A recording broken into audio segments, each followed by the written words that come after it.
말씀 제목 따라해 보겠습니다. 영혼 몸을 흠없게 보존하게 하는 피의 제사는 지난 한 주간 주님의 신부들의 네 가지 정체성을 은혜로 주신 주님의 아름다운 덕을 선전하며 잘 사셨습니까? 주님의 신부들의 네 가지 정체성이 무엇입니까? 첫째는 택하신 족속입니다. 여러분은 택하신 족속이라는 주님의 신부들의 정체성을 은혜로 주신 주님의 아름다운 덕을 선전하며 잘 사셨습니까? 어떻게 해요? 창세전에 그리스도 안에서 우리를 택하신 목적이 무엇입니까? 바로 하나님의 사랑을 깨닫고 하나님 앞에 거룩하고 흠이 없는 하나님의 아들들이 되게 하신 것입니다. 그래서 하나님의 사랑을 깨닫고 하나님 앞에 거룩하고 흠이 없는 하나님의 아들들의 삶을 사는 것이 바로 택하신 족속이라는 주님의 신부들의 정체성을 은혜로 주신 주님의 아름다운 덕을 선전하며 잘 사는 것입니다. 주님의 신부들의 네 가지 정체성이 무엇입니까? 둘째는 거룩한 나라입니다. 원래는 왕같은 제사장인데 이것은 맨 뒤에 설명하겠습니다.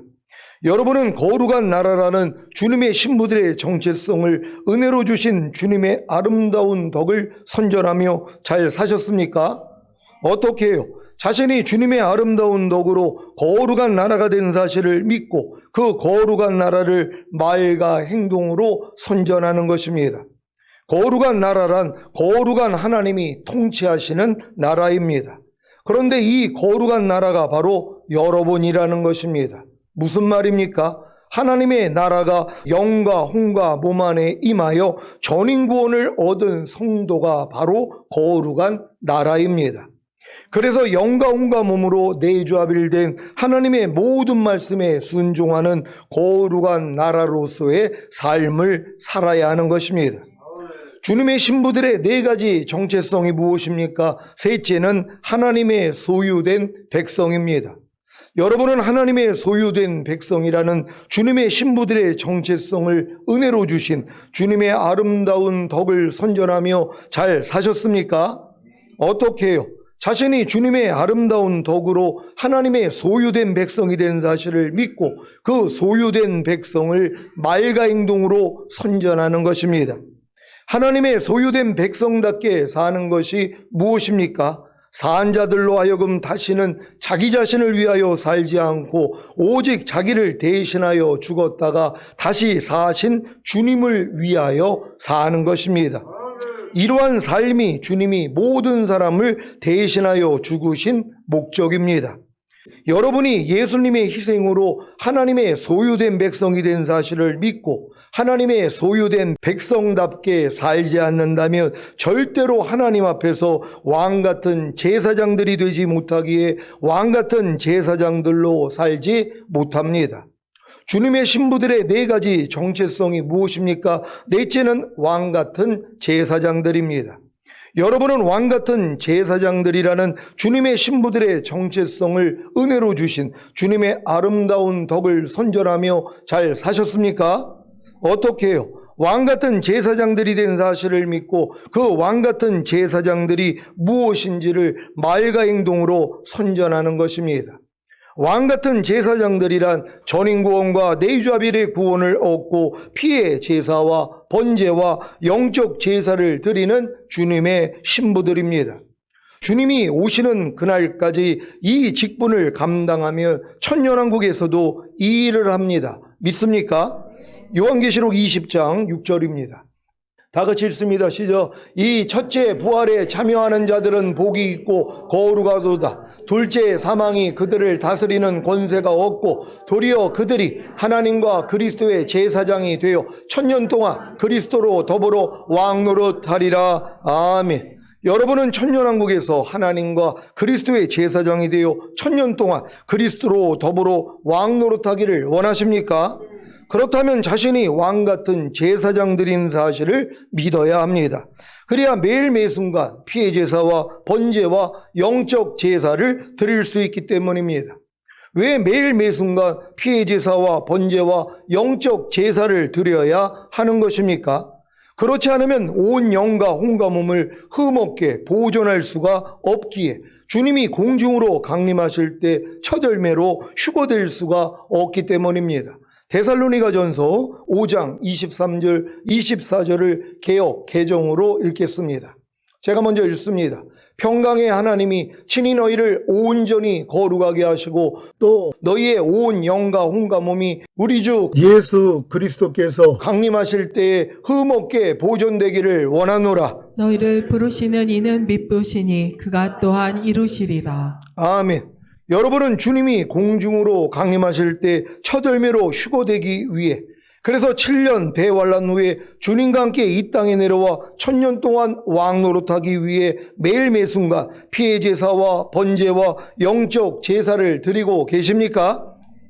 죄의 몸을 멸하여 불에 태워드리는 번제, 즉 생각과 감정과 의지인 혼을 통해 역사하는 죄와 사탄을 이기고, 보고 듣고 말하고 행동하는 몸을 통해 역사하는 죄와 사탄을 이겨서 드리는 번제를 드리고 계십니까?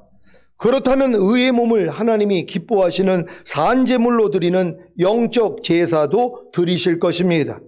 이 영적 제사는 생각과 감정과 의지인 혼을 통해 주님이 나오는 것입니다. 보고 듣고 말하고 행동하는 몸을 통해 주님이 나오는 것입니다. 혹여 번제를 드리지 못하고 영적 제사를 드리지 못해도 피의 제사를 드리면 이것도 어린 양의 피로 이기는 자가 되기에 주님이 공중으로 강림하실 때 휴거될 수 있습니다. 그런데 이 피의 제사가 안전하지 못한 것이 여러분이 빛 가운데 행하지 못하면, 즉 여러분이 항상 주님과 동행하지 못하면 자기의 죄와 허물을 발견하지 못하기에 이 피의 제사를 드릴 수가 없다는 것입니다. 그러면 어떤 문제가 생깁니까? 여러분이 자기의 죄와 허물이 용서함을 받지 못했기에 흠이 생기고, 그로 인해 어린 양의 피로도 이기는 자가 되지 못했기에 휴거되지 못한다는 것입니다. 그래서 주님이 또 한 가지 안전장치를 주신 것이 무엇입니까? 바로 상대의 죄와 허물과 과실을 용서해 주는 피의 제사입니다. 이것은 주님이 일요일 새벽에 부활하시고 승천하셔서 아버지께 올라가셨다가 저녁에 제자들에게 오셔서 하신 명령입니다. 요한복음 20장 11절로 23절입니다. 제가 먼저 읽습니다. 마리아는 무덤 밖에 서서 울고 있더니 울면서 굽으려 무덤 속을 들여다보니 흰옷 입은 두 천사가 예수의 시체 뉘었던 곳에 하나는 머리편에 하나는 발편에 앉았더라. 천사들이 가로되 여자여 어찌하여 우느냐? 가로되 사람이 내 주를 가져다가 어디 두었는지 내가 알지 못함이니이다. 이 말을 하고 뒤로 돌이켜 예수의 서신 것을 보나 예수신 줄 알지 못하더라. 예수께서 가라사대 여자여 어찌하여 울며 누구를 찾느냐 하시니 마리아는 그가 동산지기인 줄로 알고 가로되 주여 당신이 옮겨갔거든 어디 두었는지 내게 이르소서 그리하면 내가 가져가리이다. 예수께서 마리아야 하시거늘 마리아가 돌이켜 히브리 말로 라보니오여 하니 이는 선생님이라. 예수께서 이르시되 나를 만지지 말라. 내가 아직 아버지께로 올라가지 못하였노라.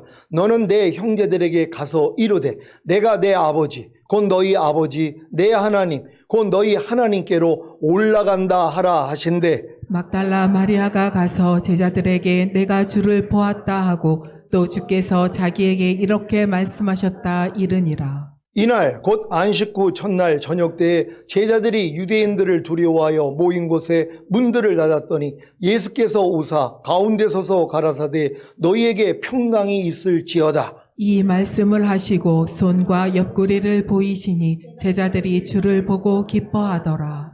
예수께서 또 가라사대 너희에게 평강이 있을지어다. 아버지께서 나를 보내신 것 같이 나도 너희를 보내노라. 이 말씀을 하시고 저희를 향하사 숨을 내쉬며 가라사대 성령을 받으라. 다 같이 너희가 네 죄든지 사하면 사하여질 것이요 네 죄든지 그대로 두면 그대로 있으리라 하시니라. 아멘.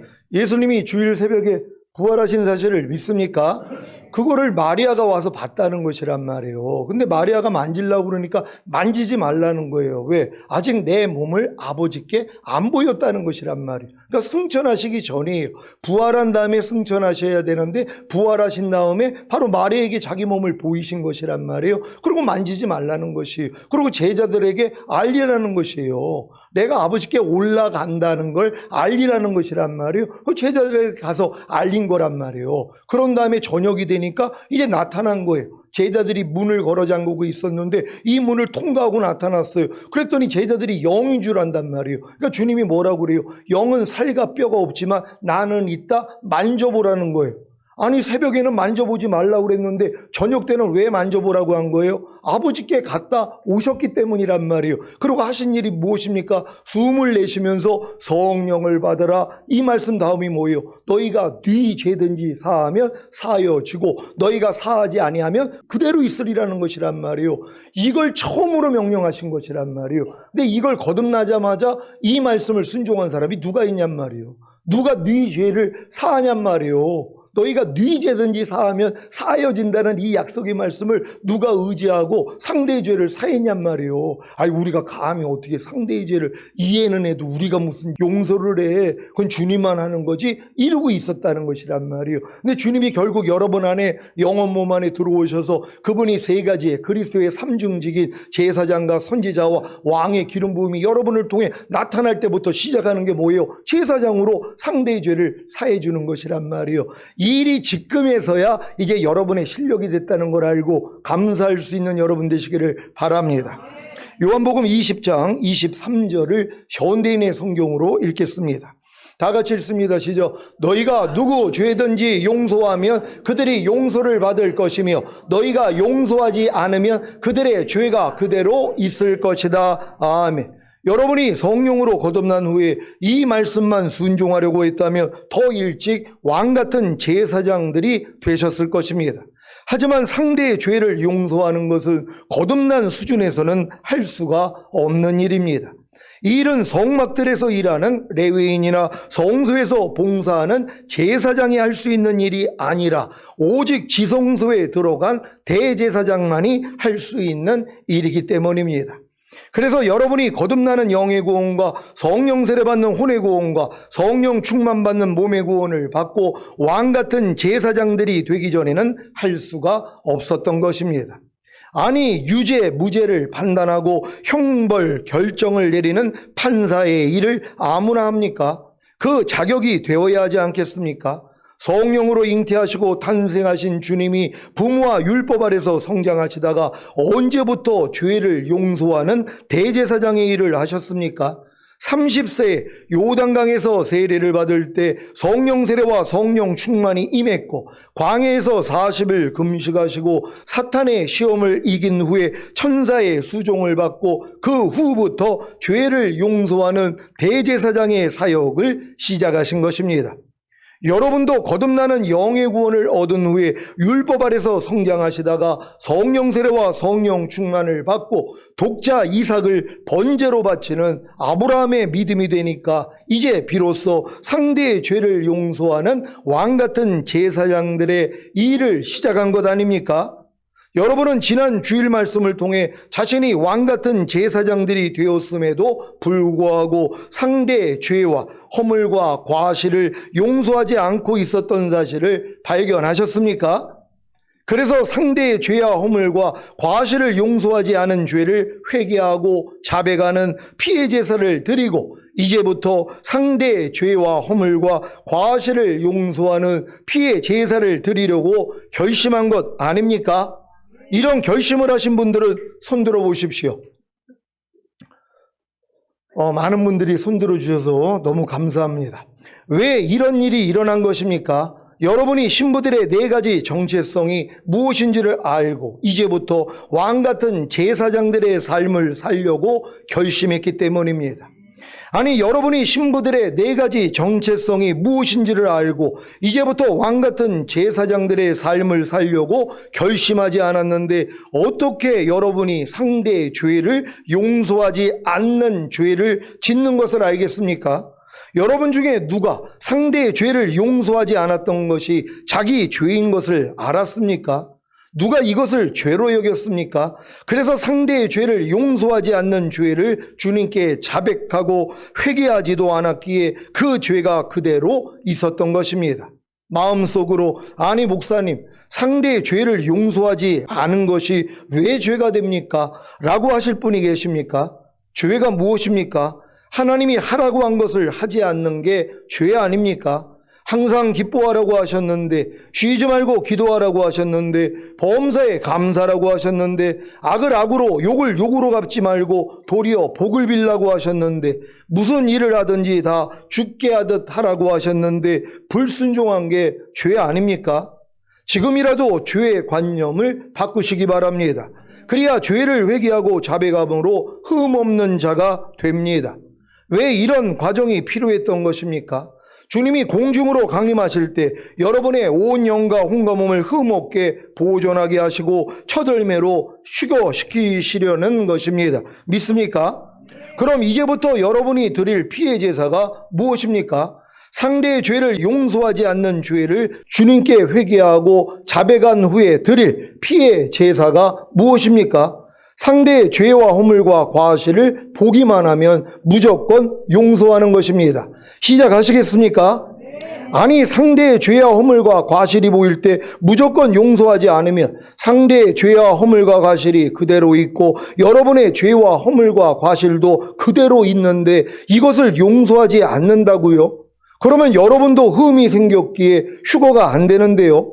저는 휴거에는 관심이 없고 그저 죽은 다음에 가는 천국에만 가면 만족입니다 라고 하실 분이 계십니까?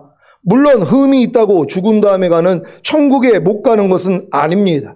단지 휴거와 천년왕국에만 들어가지 못하는 것이니까요.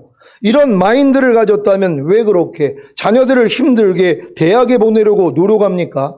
그냥 의무 교육인 중학교나 무상 교육인 고등학교만 나와도 되지 않습니까? 하지만 자녀들의 더 밝은 미래를 위해 힘들더라도 대학에 보내지 않습니까? 주님도 여러분이 죽은 다음에 가는 천국만이 아니라 휴거와 천년왕국에 들어가기를 원하십니다. 그래서 여러분을 왕들과 제사장들로 삼으신 것 아닙니까? 요한계시록 5장 9절 10절을 한글 킹제임스로 읽겠습니다. 제가 먼저 읽습니다. 그들이 새 노래를 부르며 말하기를 주께서 그 책을 취하시며 그 봉인들을 열기에 합당하시니이다.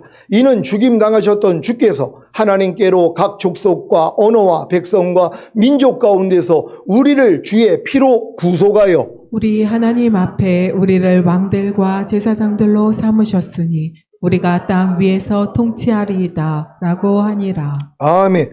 주의 피로 구속하신 목적이 바로 우리를 왕들과 제사장들로 삼아 우리로 이 땅 위에서 천년 동안 통치하게 하시는 것을 아는 이가 별로 없음에 통탄할 뿐입니다.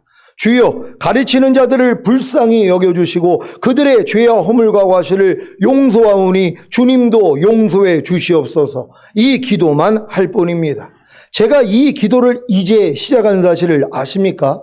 그전에는 통탄만 할 뿐이었는데 이제야 그들의 죄와 허물과 과실을 용서하는 기도가 나오는 것입니다. 사랑하는 시온의 성도 여러분, 이제 여러분은 상대의 죄와 허물과 과실을 보기만 하면 무조건 용서해야 하는 이유와 목적을 아셨을 것입니다. 이 이유와 목적을 알았다면 이제 상대의 죄와 허물과 과실을 용서하는 일은 쉬워지게 되어 있습니다. 물론 상대의 죄와 허물과 과실을 용서하는 일이 자기 생각과 감정과 의지와 맞지 않기에 도저히 드리지 못하므로 자기 죄를 용서받는 피해 제사를 드릴 수 있고 억지로라도 상대의 죄와 허물과 과실을 용서하기 위해 용서하지 못하는 죄의 몸을 멸하여 불에 태워드리는 번제를 드릴 수도 있습니다. 하지만 이 과정을 통해 결국에는 상대의 죄와 허물과 과실을 용서하는 피해 제사를 드리게 될 것입니다. 그러니까 여러분이 상대의 죄와 허물과 과실을 용서하는 피해 제사를 드리려고 그러면 이게 내 감정하고 안 맞는단 말이에요. 또 내 생각하고 안 맞아요. 아니 내가 왜 저 인간의 저 죄와 허물과 이 과실을 왜 용서해야 돼? 난 용서하기 싫어. 이 마음도 있다는 것이란 말이에요. 왜? 미워하는 마음 때문에요. 미워하는 마음이 가득 차면 아무리 이런 말씀을 가르쳐주고 너희가 네 죄든지 사하면 사여진다고 해도 뭐예요? 그대로 두기를 원하는 거예요. 난 저 사람이 죄사함 받는 거 원하지 않습니다. 난 저 사람이 변화되는 거 원하지 않습니다. 그냥 그 죄 짓다가 심판받고 지옥 가기를 원해요. 만약에 이런 마음을 가지고 있다면 여러분이 어떻게 신부가 되겠냔 말이에요. 그러니까 뭐예요? 여러분의 감정하고 맞지 않아도 분명히 저 상대가 잘못을 했어도 진정으로 저 사람이 이런 허물과 과실이 있더라도 하나님의 말씀을 의지하고 여러분들이 용서해야 되는 것이란 말이에요. 근데 이게 안 될 때 뭐예요? 피해 제사 드려야죠. 여러분을 위해. 아, 주님이 다 용서하라 그러는데 난 지금 용서가 안 됩니다. 내가 왜 저 사람만큼 내가 용서하지 못할까요? 이 용서하지 못하는 나의 죄를 사해 주세요 하고 죄사함 받으면 되는 것이란 말이에요. 그런 다음에 용서하지 못하는 여러분의 죄와 허물을 불에 태워서 드리는 번제를 드리면 되는 것이란 말이에요. 그럼 뭐예요? 용서가 되잖아요. 그럼 나중에는 뭐예요? 자발적으로 용서가 되는 게 되는 것이란 말이에요. 여러분 요즘 뉴스 보면서 도저히 용서하지 못할 짓을 하는 일들이 얼마나 많이 있어요. 최근에도 어떤 목사님이 그런 비리와 또한 그런 악함이 다 드러나가지고 떠들썩하지 않았습니까? 그걸 볼 때 어떻게 해야 되는 거예요? 여러분이 용서해 주면은 하나님이 그 죄를 사해요. 근데 그 목사님이 저지른 그 죄를 여러분은 안 저질렀냐고요, 살면서. 여러분 때문에 억울한 사람들이 얼마나 많이 있어요. 여러분의 말과 행동 때문에 그 마음이 상해가지고 불편해하고 그것 때문에 끙끙 애를 끌었던 이런 일들이 사실 얼마나 많이 있었냔 말이에요. 그걸 나는 잊어버린 거예요. 그리고 그 일을 통해 뭐예요? 여러분이 용서하면 여러분의 과실도 하나님이 용서해 주잖아요. 그러니까 여러분이 깨끗함을 얻을 수 있는 기회가 되는 것이에요. 왜? 영혼 몸이 흠없게 보존되어 있어야 되니까. 그럼 그런 일들을 하나님이 허락하시는 이유가 뭐예요? 여러분이 그 죄를 사하면 되는 것이란 말이에요. 그럼 상대뿐만이 아니라 여러분의 죄가 옮겨지잖아요. 우리에게 죄 지은 자를 사하여 준 것 같이 우리 죄를 사하여 달라는 이 주기도문이 이루어지는 것이란 말이에요. 그러니까 여러분이 깨끗해질 수 있는 거예요. 그러니까 여러분들은 상대의 그런 죄와 허물과 부족함이 보일 때마다 뭐예요? 무조건 용서만 하면 되는 것이란 말이에요. 그런 다음에 여러분 안에 있는 들보가 뽑히면 주님의 마음으로 상대의 티를 뽑아줄 수 있는 거예요. 그때 나오는 권면이 진짜 참 권면이란 말이에요. 여러분의 마음을 불편하게 해서 여러분이 하는 권면이 아니라, 그래서 내 마음을 편하게 하기 위해서 권면하는 게 아니라 주님의 마음이 된 다음에 여러분이 권면할 때 상대가 뭐예요? 듣는단 말이에요. 주님의 마음으로 받아들이니까 그 상대가 변화가 된다는 걸 믿는 여러분 되시기를 바랍니다. 상대의 죄가 무엇입니까? 상대의 죄란 상대가 해야 할 것을 하지 않는 것, 즉 뭐뭐 하라는 248가지의 말씀에 불순종하는 악을 행하는 것입니다. 이것을 볼 때마다 그 상대를 위해 피해 제사를 드리시기를 바랍니다. 어떻게 해요? 주여 저의 죄를 용서하오니 주님도 용서해 주시옵소서. 아셨죠? 상대의 허물이 무엇입니까? 상대의 허물은 하지 말아야 할 것을 하는 것, 즉 뭐뭐 하지 말라는 365가지의 말씀에 불순종하는 악을 행하는 것입니다. 이것을 볼 때마다 그 상대를 위해 피해 제사를 드리시기 바랍니다. 어떻게 해요? 주여 저의 허물을 용서하오니 주님도 용서해 주시옵소서. 아셨죠? 상대의 과실이 무엇입니까? 상대의 과실은 부주의로 인해 생긴 죄와 허물입니다. 우리가 항상 깨어 있든지 자고 있든지 주님과 함께 산다면, 죽어도 주를 위해 죽고 살아도 주를 위해 산다면 과실이 나오겠습니까? 그런데 어느 누가 항상 깨어 있든지 자고 있든지 주님과 함께 살고 죽어도 주를 위해 죽고 살아도 주를 위해 삽니까? 아니, 예수님께 시비를 건 마귀가 바보입니까? 마귀가 어찌하든지 우는 사자와 같이 휴거될 자들을 삼키려고 찾아다니지 않겠습니까? 그래서 과실이 생길 수밖에 없는 것입니다. 문제는 자기 과실은 잘 안 보인다는 것입니다. 상대는 내 과실을 보는데 나는 내 과실을 못 본다. 이것이 문제입니다. 어떤 문제입니까? 내 과실을 못 보기에 내 과실을 자백하고 회개하는 피해 제사를 드리지 못한다는 것입니다. 그러니 어떻게 흠이 없는 자가 되어 휴거가 되겠습니까? 아찔하지 않습니까? 그래서 주님께 드릴 피해 제사가 무엇입니까? 상대의 과실을 보기만 하면 무조건 용서하는 것입니다. 아니, 상대의 과실을 용서하기만 하면 자기의 죄와 허물인 과실이 다 용서받는데 이것도 못합니까? 이 좋은 것을요. 물론 이 일은 여러분이 주님의 신부의 4가지 정체성인 택하신 족속과 거룩한 나라와 하나님의 소유된 백성과 왕같은 제사장들인 것을 알아야 가능합니다. 여러분은 주님의 신부의 4가지 정체성을 가졌습니까? 그렇다면 이제부터 상대의 죄와 허물과 과실을 용서하기만 하면 됩니다. 이것도 어렵다면 그저 상대의 과실만 용서하면 됩니다. 왜냐하면 상대의 과실에 상대의 죄와 허물이 다 포함되기 때문입니다. 그래서 주님이 이렇게 말씀하신 것입니다. 마태복음 18장 21절로 35절입니다. 제가 먼저 읽습니다. 그때 베드로가 나와 가로되 주여 형제가 내게 죄를 범하면 몇 번이나 용서하여 주리이까? 7번까지 하오리이까? 예수께서 가라사대 내게 이르노니 7번뿐 아니라 70번씩 7번이라도 할지니라.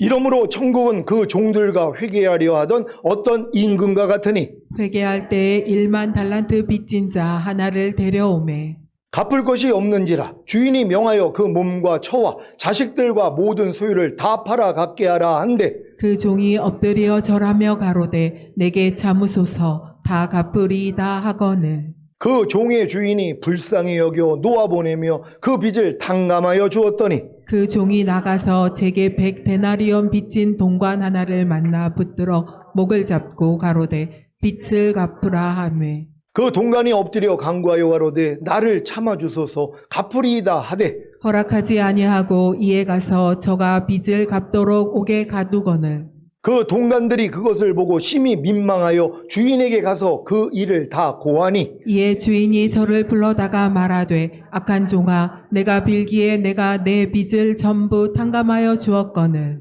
내가 너를 불쌍히 여긴과 같이 너도 내 동관을 불쌍히 여김이 마땅치 아니하냐 하고 주인이 노하여 그 빚을 다 갚도록 저를 옥졸들에게 붙이니라. 다 같이 너희가 각각 중심으로 형제를 용서하지 아니하며 내 천부께서도 너희에게 이와 같이 하시리라. 아멘. 너희가 각각 중심으로 형제를 용서치 아니하며 내 천부께서도 너희에게 이와 같이 하시리라. 이 말씀이 어떻게 들리십니까? 아직 형제를 용서하지 않는 분들에게는 두려운 말씀일 것입니다. 왜냐하면 여러분이 형제를 용서하지 않으면 천부께서도 여러분을 용서하시지 않기 때문입니다. 그런데 용서만 하면 어떤 일이 생깁니까? 천부께서, 즉 하늘 아버지께서 여러분을 용서하시는 것입니다. 그러니 어떻게 형제를 용서하지 않을 수 있겠습니까? 마태복음 6장 12절로 15절입니다. 제가 먼저 읽습니다. 우리가 우리에게 죄 지은 자를 사하여 준 것 같이 우리 죄를 사하여 주옵시고 우리를 시험에 들게 하지 마옵시고 다만 악에서 구하옵소서. 나라와 권세와 영광이 아버지께 영원히 있사옵니다. 아멘. 너희가 사람의 과실을 용서하며 너희 천부께서도 너희 과실을 용서하시려니와 너희가 사람의 과실을 용서하지 아니하면 너희 아버지께서도 너희 과실을 용서하지 아니하시리라. 아멘. 여러분이 지금껏 살면서 시험에 들고 악에 빠진 원인이 무엇입니까? 여러분에게 죄 지은 자를 용서하지 않았기에 천부께서도 여러분의 죄를 용서하지 않으셨기 때문입니다. 이해가 되십니까? 여러분이 상대의 죄를 용서했더라면 하나님이 여러분을 죄를 용서한단 말이에요. 그러면 뭐예요? 마귀가 여러분을 시험하고 악에 빠지게를 못한단 말이에요. 왜? 여러분이 주님의 의가 가득 차 있기 때문에 마귀가 만지지도 못한단 말이에요. 그럼 여지껏 이 마귀가 여러분에게 시험을 주고 여러분에게 악에 빠지게 만든 이유가 뭐냔 말이에요. 여러분이 상대의 죄를 사하지 않았기 때문에 여러분의 죄가 그대로 있단 말이에요. 그러니까 마귀가 뭐예요? 여러분을 시험하고 악에 빠지게 하는 역사가 일어났단 말이에요. 이걸 이제 여러분이 깨달아야 되는 것이란 말이에요. 야, 내가 상대의 죄를 용서하지 않았기 때문에 내가 이렇게 어려운 삶을 살았구나. 내가 시험에 들고 내가 악에 빠졌던 것이 바로 내가 나에게 죄를 지은 사람을 용서하지 않았기 때문이구나. 그럼 지금부터 용서하면 어떻게 되겠어요? 아버지도 여러분의 죄를 사하잖아요. 그럼 마귀가 여러분을 공격할 근거가 없어지는 거예요. 시험할 수도 없고 여러분은 악에 빠지게도 못하는 것이란 말이에요. 오늘 이게 여러분 안에 생명되시기를 바랍니다. 그래서 나라와 권세와 영광이 아버지께 영원히 있게 하기 위해, 즉 하나님의 나라가 여러분의 영과 혼과 몸 안에 임하여 여러분이 권세를 가지고 죄와 사탄을 이김으로 여러분이 하나님의 영광과 찬송이 되게 하기 위해서는 반드시 다음 구절이 나와야 하는 것입니다. 무엇입니까? 마태복음 6장 14절 15절입니다. 제가 먼저 읽습니다. 너희가 사람의 과실을 용서하면 너희 천부께서도 너희 과실을 용서하시려니와 너희가 사람의 과실을 용서하지 아니하면 너희 아버지께서도 너희 과실을 용서하지 아니하시리라. 아멘. 오늘 이 말씀이 시온교회와 성도님들에게 임할 줄 믿습니다. 이제 여러분은 상대의 부주의로 인해 생긴 죄와 허물인 과실을 볼 때마다 무조건 용서하는 것입니다. 어떻게 해요? 주여 저의 과실을 용서하오니 주님도 용서해 주시옵소서. 아셨죠? 이 일을 통해 여러분 안에 있는 죄와 허물인 과실도 용서받음으로 여러분은 하나님 앞에 완전한 자가 될 것입니다. 상대의 과실에 침묵하고 무시하고 이해만 하고 아니면 비판하고 불평했던 여러분의 숨은 과실을 발견하셨습니까? 그렇다면 여러분의 숨은 과실을 주님께 자백하고 회개하는 피해 제사를 드림으로 죄사함과 의롭담을 받으시고 앞으로는 상대의 과실을 용서하는 피해 제사를 드림으로 여러분의 죄악과 허물인 과실도 아버지 하나님께 용서를 받음으로 하나님 앞에 완전한 자가 되시기를 우리 주 예수 그리스도의 이름으로 축원합니다. 기도하겠습니다. 오늘 선포된 말씀을 통하여서 이제 여러분의 영과 혼과 몸을 흠없게 보존하는 피해 제사가 무엇인지 이제 여러분이 지금 이제 행할 수 있는 때가 된 것이란 말이에요. 이제 여러분은 상대의 과실을 볼 때마다 뭐예요? 무조건 용서하는 것이란 말이에요. 그럼 여러분 안에 있는 과실 하나님이 다 옮겨주세요. 그래서 여러분이 흠이 없는 자가 됐기에 주님이 어느 때 오셔도 올라갈 수 있는 것이에요. 저는 주님이 당장 오시기를 원합니다. 여러분 이 믿음으로 살다가 주님 얼굴 뵙기를 원합니다. 주여 한번 해주고 기도합니다.